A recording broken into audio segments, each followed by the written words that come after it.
Good morning. This is the SharePoint Form Builder class. Welcome everybody. Thanks for spending some time with me. Today we are going to talk about accessing it and logging in, and that's where if you think that you need access to be able to build forms for your site, then you will need to talk with your agency single point of contact, or SPOC. They will then make the request to the service desk for your account to be enabled to access the form builder. Logging in, you will use your regular SharePoint login credentials, the OR / and your username, and then whatever password that you have set for yourself. We'll talk about instigating and building a form, the different fields and options that you have within those fields. Talk about the form settings themselves, which is fairly simple. It's where the information on the form is going to be emailed to, basically. And then finding your form and placing it on a page. So the first thing that I'm going to do is log into this form builder.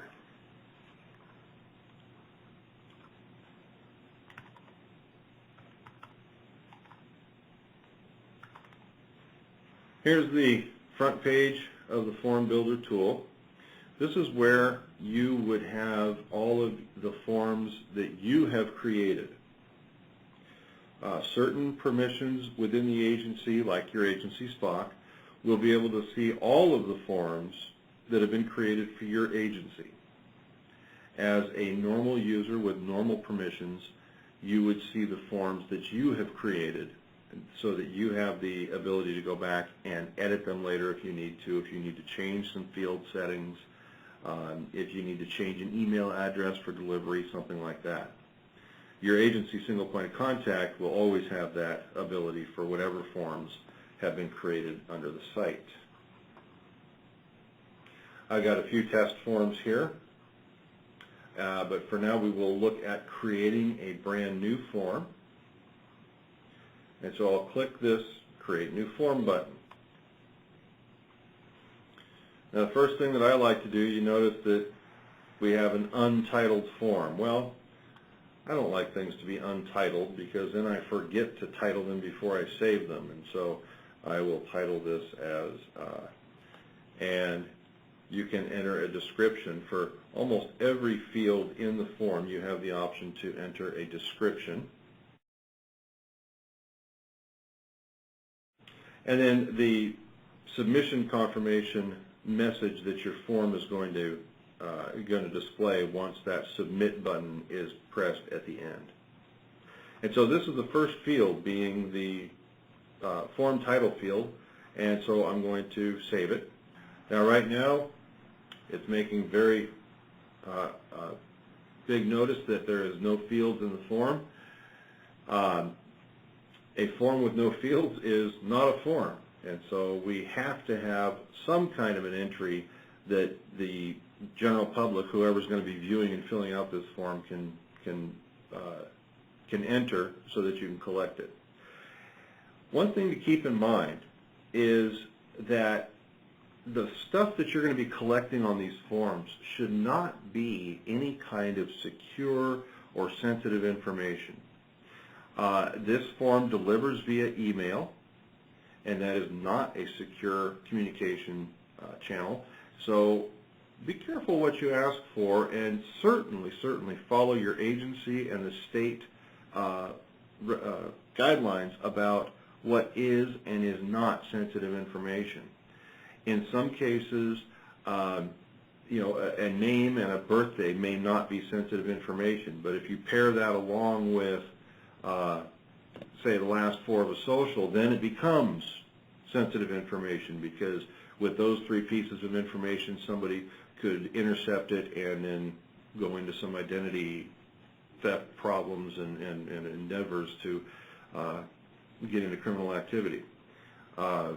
Make sure that you are following your agency and state guidelines for what kind of information you can collect on an insecure form.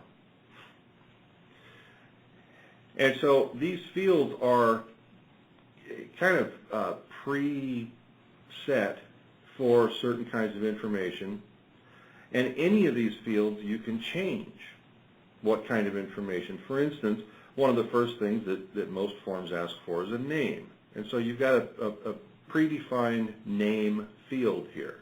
So let's drag that in. All we're going to do is click on that and drag it over to the form. And now we have a name field. So we look at, if we click in the field area, the field properties open up. We can change the name. We can say your name. We can change the field type. Is it a name? Like the name type says that the predefined field entries are first and last. Well, if you change your mind and you want that field to be something else, you can change it to a phone number, and now it changes the format of that particular field. And so each predefined field is simply, it's one of three different kinds. It's either a text entry field, a multiple choice field, or a single choice field. Choose one of these kind of a field. And so all of these fields can be interchanged to collect whatever information you want in that place.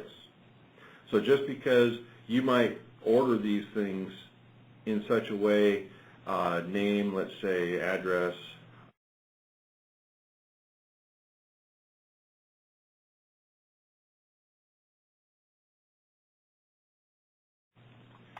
and that's the information I want to collect, but, well, I actually want these in a different order, or I decide that, well, instead of a website, maybe what I actually want is, say, a single line of text, and I want an email address. I can just change that and not have to go look for a different field that is specifically configured for whatever piece of information I want. So these are all basically text entries of one kind or another, or a choice field. And all of them are just that easy. They are simply drag and drops. And so let's take a look at some of the options. In a text field, we have the option for a single line of text, which will allow a single line of text. And it seems to me that there is a character limit there of, I believe that was something like a 64 character limit on a single line of text, but I could be wrong. And a paragraph of text that I wound up not finding a limit on. I typed 4 or 5 paragraphs in here, and it accepted it okay. We can have it set for a number, in which case it should reject, oops, that's a name, that's not what I wanted. Yeah, we won't see that until later. It should reject the alphabetical entries and only accept numeric. We can have the name, of course, which is predefined, first and last. Date, predefined formats. And these all come out in the email as, the reason they're formatted this way is for ease of reading in the email in the spreadsheet that you're delivered. And so all these are available for your use. Email address, etc. Now, you have another type, which is the options type of a field. The options will give you, of course, the chance to name the field. So let's say options. And it'll give you a field type. You can have multiple choice, which means you're going to choose one. You can set it to be a checkbox, which means you can choose several.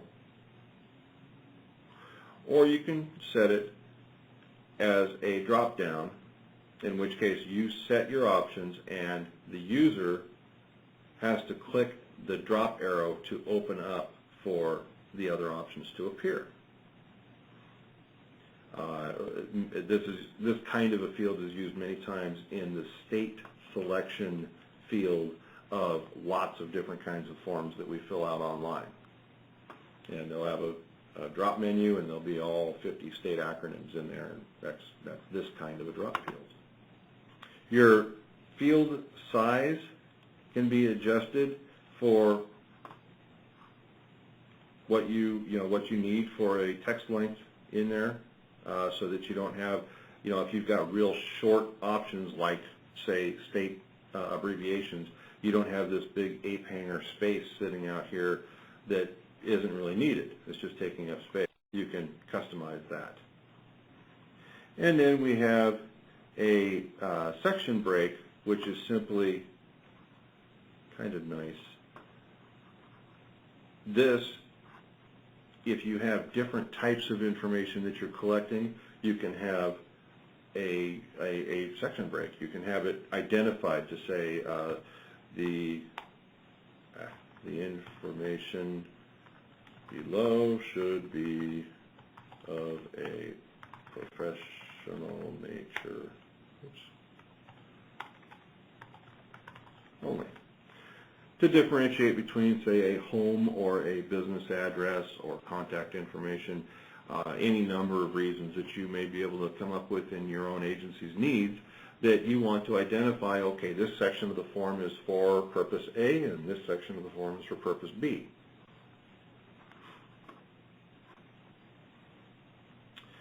So we have basically this whole thing is based on about 13 different field types, and the way that you place them and name them on your form. There's just not a whole lot of complication to it. And so you add as many fields as you want. I tested this out. I had, when I was testing a month ago or so, I had 50 or 60 fields on a form, and it was successful, so I did not run into a limit. You set your properties, your descriptions, your labels. In fact, here you have a single line of text. An interesting field property is this. You can set a range for the number of characters or number of words. Some of these fields have let's see, what's a good one here? The number field has a minimum maximum value or a minimum maximum number of digits. And so you can really, define the kind of information that you're getting in these forms, and limit, hopefully, some incorrect entries that wouldn't make any sense to your information that you're gathering. And hopefully keep people, like if you had very specific things like some specific type of a license number, then you could put the range of digits in there so that, just somebody fooling around on the web wouldn't be able to come in and fill that with 1,000 digits and give you a spreadsheet delivery that didn't make any sense or what have you. And so as far as actually building a form, it's really pretty simple, and that's about what there is to it. And so when you are done with your form, or you think you are, you want to click the Save Form, and that will put it in your list of visible forms. To get back to your list, you're going to hit this Manage Forms button. And here's my training form 1 at the bottom of my list.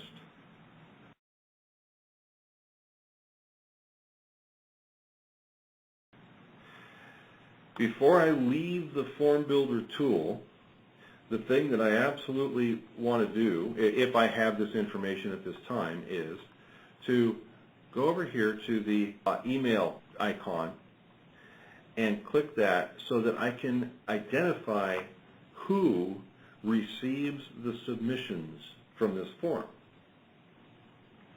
And so I'll put my own in there just to put something there. You can have up to 5. The functionality is coming to allow this to be collected in batches. That is last I heard it was a second release, but don't quote me on that. I've been out of this loop working on some other things for a while. But a soon coming release will allow this information to be captured in batches, like a daily batch where the form submissions would go into a information repository, and at the end of the day, the forms that were collected, or the form information that was collected, would be put into a single, probably CSV file, and emailed to the recipients or recipients in that manner, so that if you have a really popular form or you have a really big site and you're collecting a lot of information, you don't have hundreds of emails coming in with one line of information per day or per form. You can have a much more useful, much fuller single CSV file that you can import into Excel or a database or whatever your needs are. And so that's a question that we have had quite often, and yes, that is in the plan, and it should be coming fairly soon. For now, single emails with up to 5 recipients. So this says email address saved, and that's great. You get your satisfaction of saying, okay, I understand that's done now, and I feel good about it. Now, that's building your form and setting your form. Here you can delete your forms.